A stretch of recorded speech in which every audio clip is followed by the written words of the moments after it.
palabra. Querido Dios que estás en los cielos, muchas gracias por el poder de tu palabra. En este momento voy a abrir tu palabra, vamos a abrir tu palabra y queremos que tú nos hables. Que seas tú el que nos ministre y que nos des poder a través de ella para cambiar nuestras vidas. Hoy comenzamos un gran trabajo en esta iglesia, una serie de reuniones evangelísticas. Permite que estas personas, al escuchar tu palabra en esta mañana, puedan tener el deseo de decirle a otros: ven y escucha palabras de vida. Danos la oportunidad, Señor, de encontrarnos contigo en este momento. En el nombre y por los méritos de la sangre de Cristo. Amén y amén. ¿Usted sabe lo que es, lo que significa romper un patrón? Un patrón es algo que se repite de la misma manera, ¿sí o no? Un patrón es algo que se repite. Yo fui a dar una campaña hace unos años atrás con una persona y habían 3 señoras sentadas, 3 señoras. Pero esas 3 señoras, yo creo que tenían hasta fecha de morirse ya. Y habían 2 jóvenes muy lindas después de las 3 señoras. Y el hermano que está visitando conmigo me dice: vamos a la casa de fulana de tal. Y entonces cuando llegamos, están sentadas ahí, el señor le dice a la primera señora, una señora mayor: ¿cómo está? Dios le bendiga, Dios le guarde. A la segunda: Dios le ama, un placer estar en su casa. A la tercera: Dios le bendiga. Cuando llega donde la jovencita, él se le acerca y le da un beso en la mejilla. ¡Mua! Y le dice: Dios te bendiga. Y agarra a la otra y dice: ¡Mua! Dios te bendiga. Y dice una de las señoras mayores: por lo visto nada más se van a salvar ellas 2. O sea, y yo tenía una vergüenza tal, porque yo decía: pero este hombre tiene que estar loco, ¿no? Y el detalle es que él rompió el patrón. Si él besa a la primera señora, la segunda y la tercera, cuando llega donde la joven, realmente todo el mundo dice: él es así, ¿sí o no? Pero llamó a la atención porque rompió ¿qué? El patrón. Cada vez que alguien rompe un patrón, algo está pasando. Entonces, por ejemplo, yo recuerdo en una ocasión, mi esposa no es celosa. Yo nunca he tenido problema con eso de celos. Pero yo recuerdo en una ocasión que yo me estoy duchando o bañando, me estoy duchando y me dice, era domingo, y entonces ella me dice: te están llamando por el celular. Y digo yo me estoy bañando. Y entonces ella me dice: pero la llamada dice número desconocido, como en privado. Lo que a mí me llamó la atención es que la voz de ella yo la escuché detrás de mí, a mi esposa. Y cuando yo me volteo, ella está casi dentro de la ducha conmigo. y yo me asombro porque dime tú. Y entonces ella me dice: ¿está privado el teléfono? Y yo me quedo mirando, le digo: pero tómalo. Dice ella: ¿tú quieres que yo lo tome? Digo: sí, tómalo, porque yo no sé quién me está llamando, tómalo y dile que me estoy bañando. Y entonces ella dijo: no, pues si así está bien, después tú lo tomas. ¿Qué usted cree que yo estaba esperando? Si yo le decía, ¿tú te imaginas que yo hubiese salido rápido? No, yo agarro la llamada. Como yo no soy así, el teléfono mío yo lo dejo así, pero si yo lo hubiese agarrado el teléfono, no hubiera roto el patrón con ella. Y ella no hubiera pensado algo. Porque cuando el patrón se rompe es porque algo está pasando. ¿Estamos claros con eso? Ahora yo quiero en esta mañana, para introducirme con ustedes, ver un relato, la historia de Cristo, y vamos a ver cómo Dios rompe un patrón. Usted se sabe todo lo que voy a decir, creo yo. Pero usted va a ver que Dios, el Padre, rompió un patrón. Y vamos a entender por qué Dios rompe los patrones. Y yo quiero que usted entienda que Dios en su vida quiere romper el patrón. Y si Él rompe el patrón en la vida tuya, evidentemente en tu vida habrá un cambio, salvación y vida eterna. Vayamos a Mateo capítulo 3. Vamos a Mateo capítulo 3. En Mateo capítulo 3, nosotros lo que más recordamos de Mateo capítulo 3 es que es que el bautismo de quién? De Jesús. Ok. Y entonces dice Mateo capítulo 3, el verso 16. Bueno, voy a leer desde el verso 1. En aquellos días vino Juan el Bautista predicando en el desierto de Judea. ¿Quién vino? ¿Quién vino? Diciendo arrepentíos, y ya ustedes saben todo eso, ¿verdad? Entonces, en el versículo 11 dice: yo a la verdad os bautizo con agua para el arrepentimiento, pero el que viene tras de mí, cuyo calzado no soy digno de llevar, es más poderoso que yo, y él os bautizará en el Espíritu Santo y fuego. El verso 13 dice: entonces Jesús vino de Galilea a Juan. Entonces Jesús vino de Galilea, ¿a dónde? Ok, lo primero que yo quiero que ustedes vean es, ahora aparece Jesús en escena. Él aparece en escena. Pero él aparece en escena yendo a donde quién. Entonces la segunda persona importante que vamos a tener en el relato es Juan. La pregunta mía es la siguiente: ¿qué es Juan? Juan no es un discípulo. ¿Un qué? ¿Un qué? ¿Qué es Juan, el de la Biblia? Un profeta. Juan el Bautista, que el mismo Jesús dijo que era el profeta más grande de todos. Y también se le llama el segundo Elías, ¿verdad que sí? ¿Se le compara con quién? Con Elías. Hablar de Elías y hablar de Juan era prácticamente la misma cosa. Lo que yo quiero que tú y yo veamos ahora es: está Jesús, está Juan, está Jesús y está Juan presente. Ahora mira lo siguiente. Cuando Jesús es bautizado, en el verso 16, dice: Jesús, después que fue bautizado, subió del agua, y he aquí los cielos, ¿qué? Fueron abiertos, y vio al Espíritu de Dios que descendía como paloma y venía sobre él. Ahora mira esto. Y hubo una voz del cielo que decía: este es ¿qué? En quien tengo ¿qué? ¿Quién habló en los cielos? Dios. ¿Y cuál fue la declaración que dio Dios ahí? Que Jesús era ¿qué? Su hijo. ¿Su hijo qué? Amado. Por lo tanto, el patrón es este. Hasta ahora está Jesús, está Juan. Hay una mención de Juan el Bautista, que es un ¿qué? Un profeta. Luego hay una voz del cielo, y esa voz contiene una declaración. Número 4, tiene una declaración. La declaración es que Jesús es el hijo de ¿quién? De Dios. Y ahora voy a agregar otra cosa. Después que él sale del bautismo, la Biblia dice en el capítulo 4 que el Espíritu Santo se lo llevó ¿a dónde? Al desierto para ser tentado ¿por quién? Si Jesús caía, ¿podía llegar a la cruz a morir por mí? Si él pecaba, ¿podía morir por mí? Si él caía, ¿podía decirte Jesús a ti que tú podías llegar a tener una relación íntima con Dios? No había forma. Que se podían guardar los 10 mandamientos, no había forma. Por lo tanto, el plan de Satanás al tentar a Jesús es que él no pueda llegar a la cruz del Calvario. Y ahorita vamos a ver por qué. Ahí está el patrón. Está Jesús, está Juan.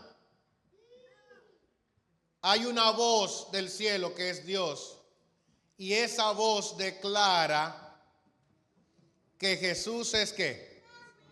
¿El hijo de quién? Es su hijo.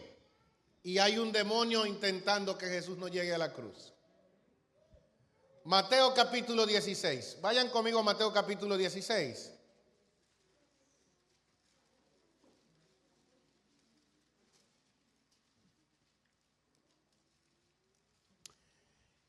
Verso 13. Viniendo Jesús a la región de Cesarea de Filipo, preguntó a sus discípulos diciendo: ¿quién dicen los hombres que es el Hijo del Hombre?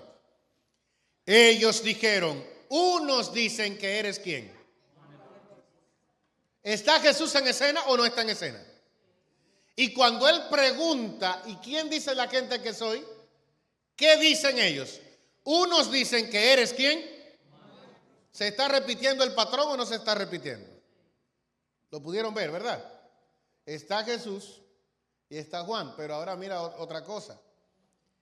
Dice: otros dicen que eres Elías y otros dicen que eres Jeremías o alguno de los profetas.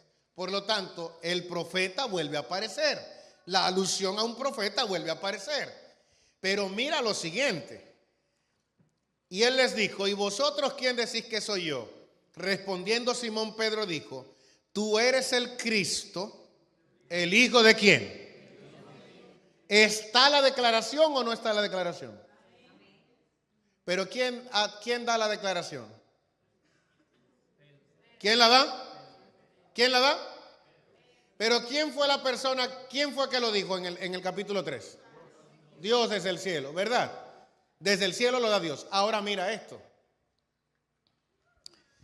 Respondiendo Simón Pedro le dijo: tú eres el Cristo, el Hijo del Dios viviente. Entonces le respondió Jesús diciendo: bienaventurado eres Simón Pedro, porque esto no te lo reveló ni carne ni sangre, sino mi Padre que está ¿dónde?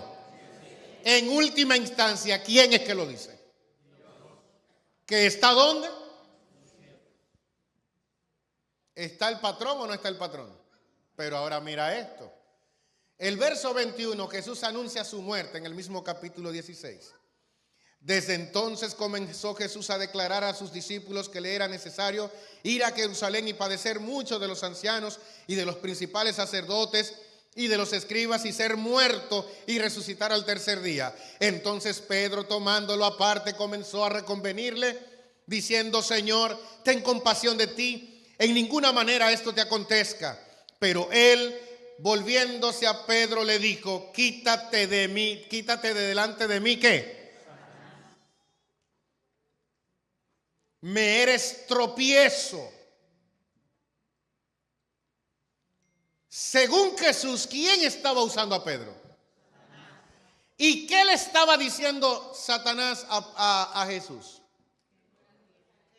Que no fuera a dónde. ¿Se repite el patrón o no se repite? ¿Está claro o no está claro? Levante la mano los que están entendiendo. Capítulo 17. Sí.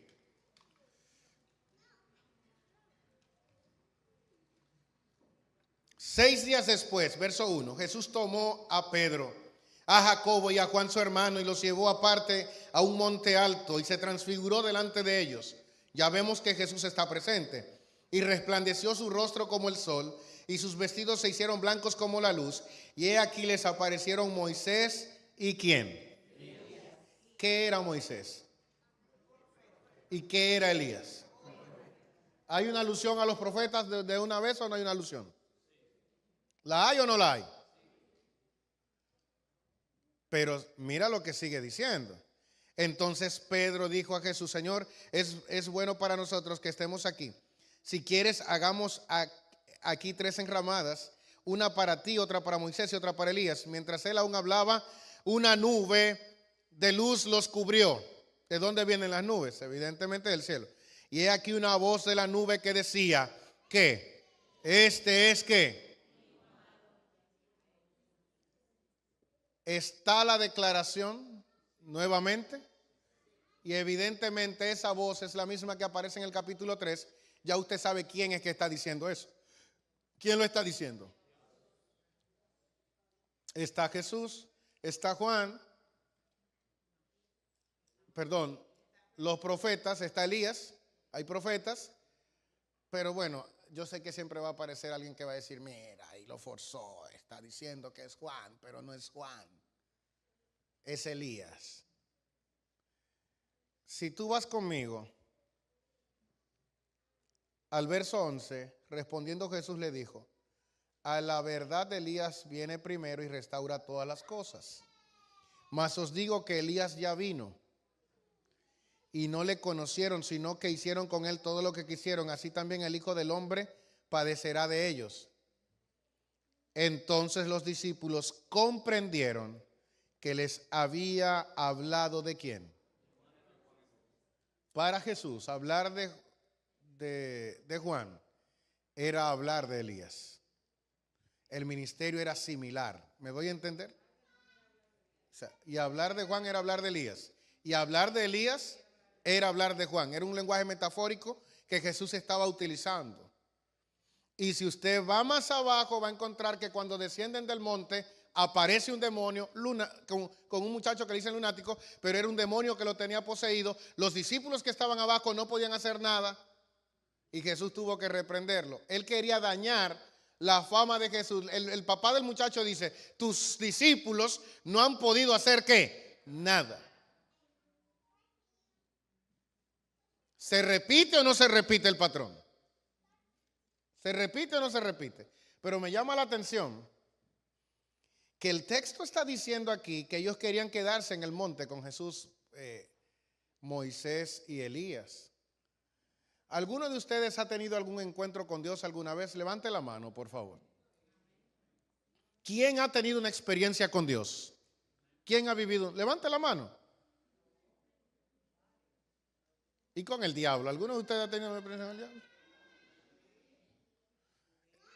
Porque nosotros vivimos en una época que si yo te digo, una noche yo estaba en mi casa y me prendieron el radio y yo oí que la televisión se encendió sola también y oí un hombre caminando detrás de ti, la gente dice, no, ¿en serio?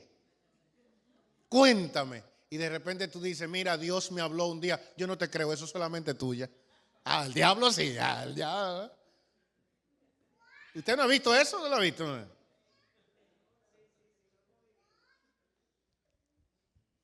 Dios dice, el que tiene relación conmigo no se queda en la montaña conmigo. Tiene que bajar donde están los demonios a salvar la gente. Usted puede ser quien sea. Yo no conozco a nadie, puedo decir esto todavía. Usted puede tener el poder que usted quiera en la iglesia. Usted puede tener la teología que usted quiera en la iglesia. Usted puede ser de la familia más respetada de una iglesia. Usted puede ser quien usted quiera. Si usted no trabaja para la ganancia de almas, usted no entiende cómo es que Jesús trabaja. Y eso habla mucho de su relación con Dios. El que va donde Dios, Dios lo va a mandar a ganar almas. O sea, ¿y qué es lo que tú tienes que decirle a la gente cuando no conoces, cuando te encuentras con Dios? Algo profundo. Tú no tienes ni siquiera que aprenderte lo que yo te estoy presentando esta mañana. Cuando tú vas donde las personas, ¿qué pasó? Tú vas a contar lo que pasó en la montaña. Dios, tuve una relación con Dios, entregué mi vida y Él me cambió.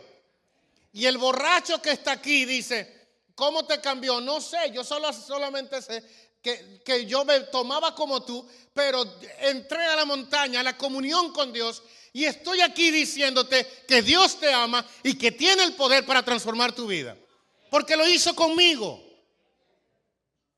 Cuando tú ves a alguien que no busca personas, que no está presentándole a otros a Jesús, es porque él no está teniendo un encuentro genuino con Dios. Y nosotros confundimos hasta conocimiento con eso. Nosotros decimos, bueno, ya yo me aprendí las 2300 tardes y mañanas. En estos días le digo yo a mi esposa, ella hizo carne en la iglesia, en su casa, digo en su casa porque es de ella, y yo soy un allegado en esa casa. Y ella hizo su carne y su cosa, y comienzo yo, esto no se llevan de Elena. Ustedes, mira cómo cocinan carne aquí, impíos todos. Tú como la madre de la familia, tú como el hijo de 13 años y tú de 6 años. ustedes deberían estar comiendo como yo, coliflor. Porque eso fue lo que mandó cosa. Yo tenía 2 días que no comía carne.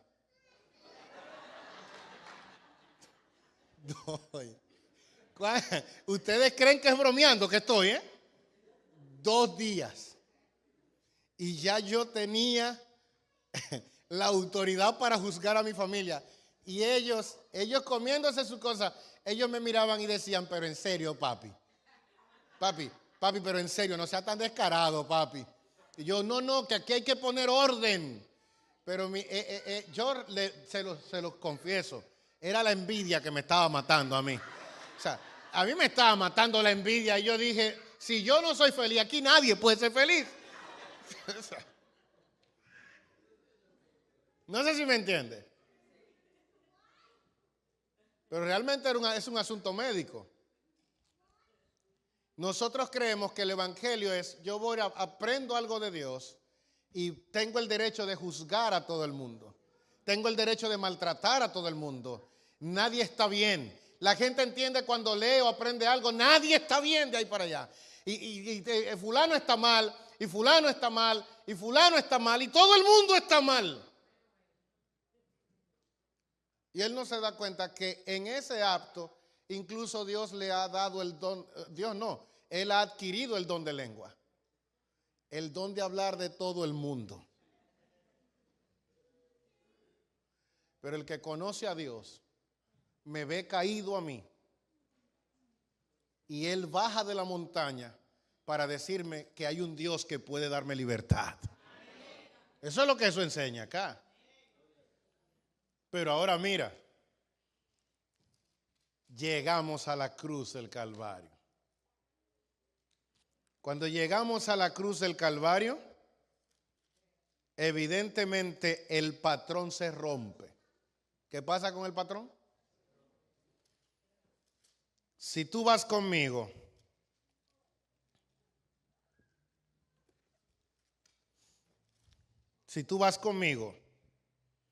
al capítulo, evidentemente Jesús está en la cruz, ¿no?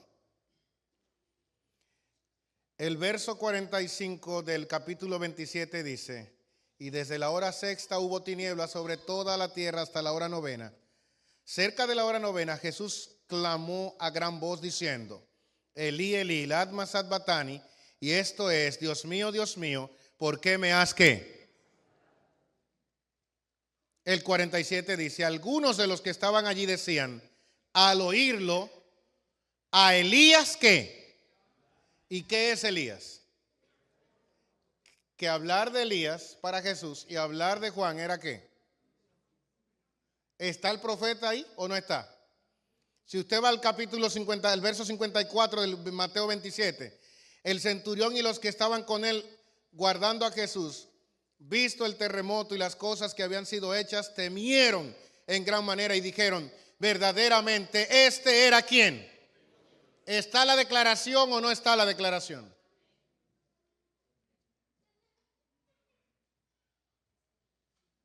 ¿Y dónde está Dios?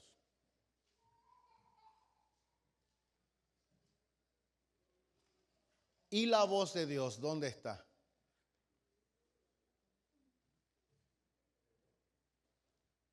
¿Dónde está el Padre que lo declara como hijo y no dice nada en la cruz? A tal punto que el Hijo dice, ¿por qué qué? ¿Dónde está Dios?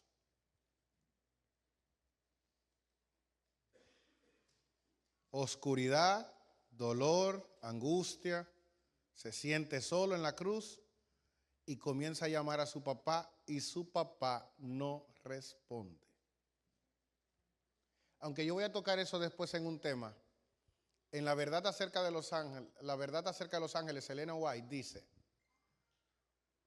que Dios estaba en medio de la oscuridad frente a la cruz. ¿Y por qué Jesús lo llama y él no responde? ¿Cuál es la mayor manifestación de poder de Dios?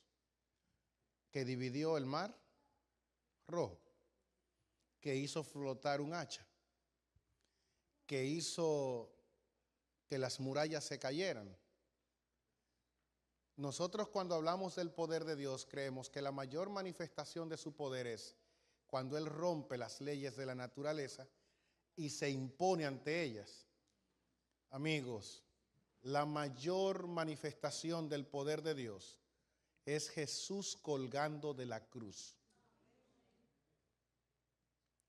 Porque nadie de los que está aquí va a dejar a su hijo colgando en la cruz. Las emociones tuyas te hubieran dominado a ti y tú lo arrancas y agarra esa misma cruz y están los palos en ese lugar. A todo el que se movió, el que respiró, el que oyó, a todo el que no hizo nada, usted por lo menos un palo le da.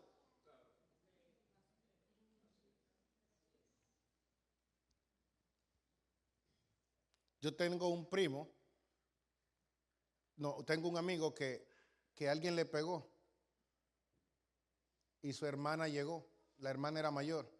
Eran 10 amiguitos y le pegó y la hermana de él era mayor. Y cuando ella llegó, le pegó al número 1, al número 2, al número 3, a los 10 le pegó. Y el hermanito la fue a agarrar y se viró y le pegó a él también. Y después que le pegó a todo el mundo dijo, ¿quién fue que le dio al hermano mío?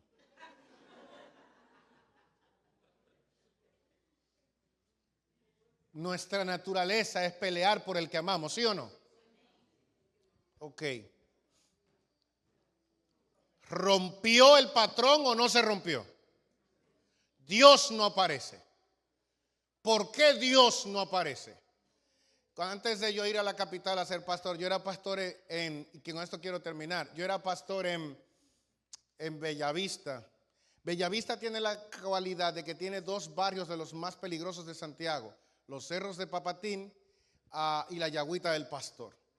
En la Yagüita del Pastor yo era pastor y yo era un pastor bien. Cuando yo llego, me dice uno de los que controla la droga del barrio, pastor, usted puede dar sus campañas aquí, todo, no hay problema. Lo único que somos nosotros que cuidamos la campaña. Usted no puede traer a la policía de que atrás y yo, ¿ustedes me van a cuidar la campaña? Sí, pues no hay problema. Ya tú sabes, cuando yo llegaba a esas campañas, yo decía por dentro, no, yo tengo que ser el capo del barrio porque esos muchachos rodeándote ahí todo. Ahí era yo pastor. Y una de las historias más bonitas de mi ministerio que yo he escuchado, la escuché ahí.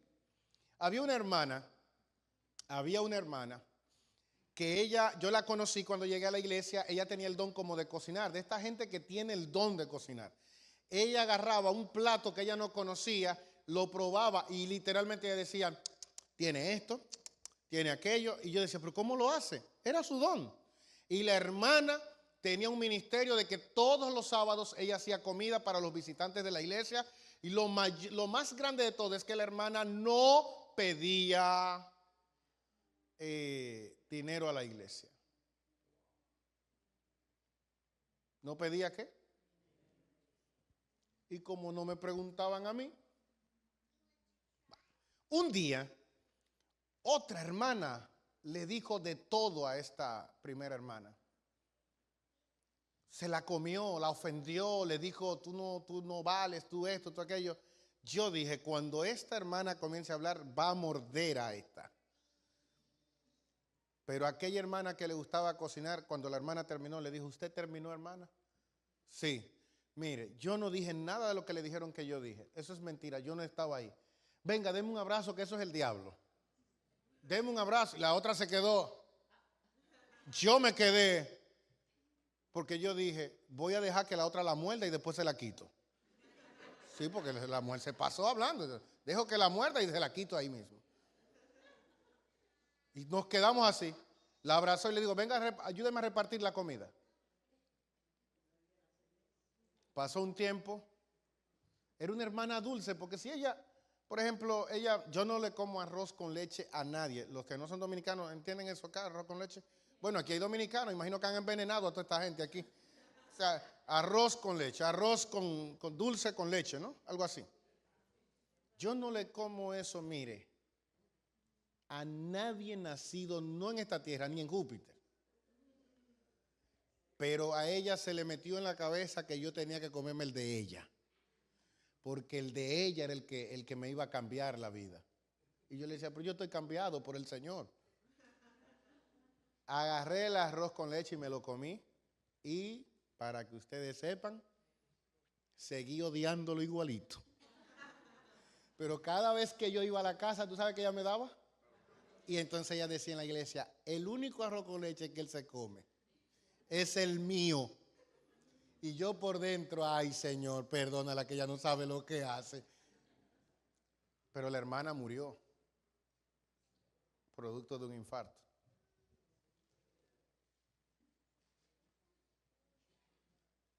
Se murió la hermana. Fue muy triste para nosotros.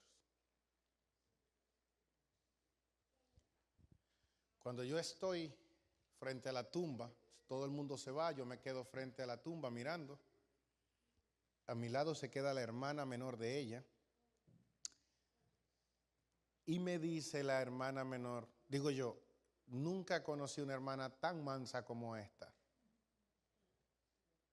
Y me dice la hermana, porque realmente usted nunca la conoció. Digo, ¿cómo? Éramos amigos. Usted era amigo de la mujer que había sido transformada, no de la que le faltaba una transformación. ¿Qué tú me dices, pastor? ¿Usted sabe de dónde ella sacaba dinero para darle comida a todos los hermanos los sábados? Digo, no, del narcotráfico. Digo, ¿cómo? No se preocupe que ella no vendía drogas en ese momento. Pero todos los puntos la conocían y ella iba y le decía que necesitaba comida para los pobres. Yo estaba entre esos pobres, porque yo comí, yo no te voy a negar, digo, yo me sentí, yo, ay Padre Santo, el narcotráfico me ha mantenido por 2 años aquí.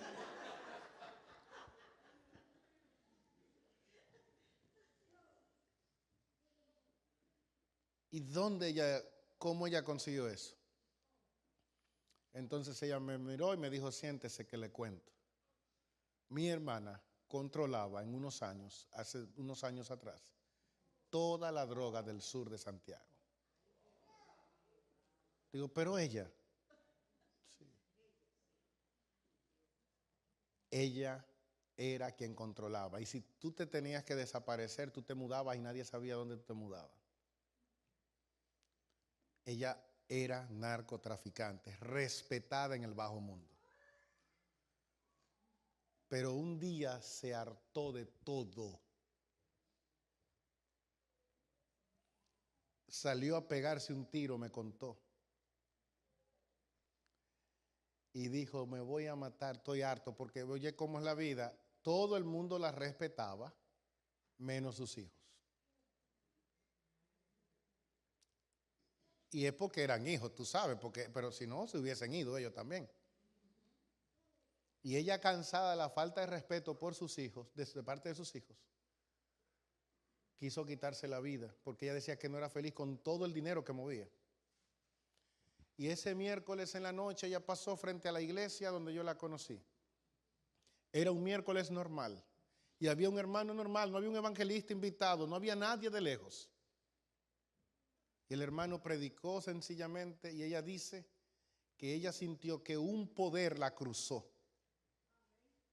¿De qué estaba hablando el hermano? De que Jesús había muerto por los pecadores. Y cuando yo la conocí, habían pasado 15 años de eso. Y ahí estaba ella. Ella estaba ahí. Yo no podía comprender cómo pasa eso. Me fui de ahí, me voy al monumento de Santiago, a la parte sur del monumento, y me quedo mirando mi distrito y llorando por la hermana en ese momento. Y le digo, Señor, ¿cómo pudiste salvar a una persona así? ¿Qué es lo que tú tienes?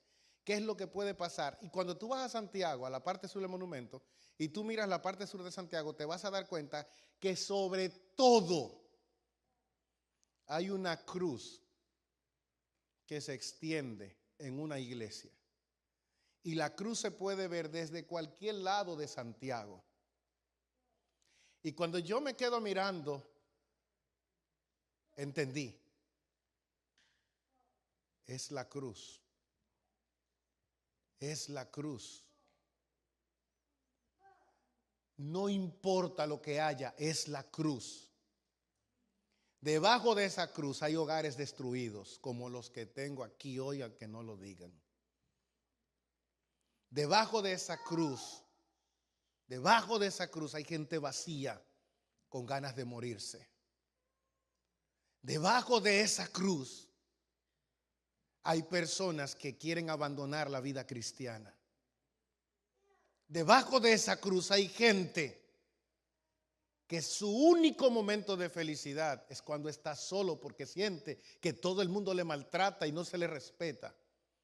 Pero el mundo no ha entendido todavía que la mayor manifestación de poder fue que Dios levantó a su Hijo. Y en la historia la cruz también queda por encima de todo. Y que si miramos la cruz y aceptamos el sacrificio que fue hecho en esa cruz, todo ese poder puede cambiar nuestras vidas. Él lo dejó en la cruz. No le respondió porque se fue a romper el velo. Él fue a declarar que yo y que tú somos salvos del pecado, que nos puede dar vida nueva. La cruz para muchos es locura, pero la cruz es poder de Dios. Es Dios en la cruz. Es Él mismo entregando su corazón y diciéndote: no hay nada, nada que te pueda separar de mí. Nada. Y no importa cuán bajo hayas caído en este mundo, no importa cuántos errores hayas cometido, si miras la cruz, aceptas el sacrificio, yo te doy salvación y vida eterna. Él se quedó callado, rompió un patrón porque me estaba salvando a mí y te estaba salvando a ti. Es sencillo. Creo que fue sencillo lo que presentamos, ¿no? Esta semana, no crea que yo soy un mago de la predicación. Eso es imposible. Pero yo conozco al que murió en la cruz. Y lo he visto hacer cosas como tú no tienes idea. Lo he visto transformar todo tipo de personas. El que tú te puedas imaginar, yo creo que ya lo vi. Y si Dios rompió el patrón de mucha gente, ¿por qué el tuyo no lo puede romper? Y eso es lo que yo quiero que pase hoy en tu vida.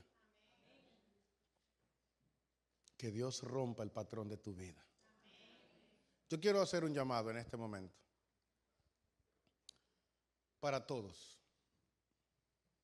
¿Habrá alguien aquí que le quisiera decir al Señor: rompe el patrón de mi vida? Venga aquí delante conmigo.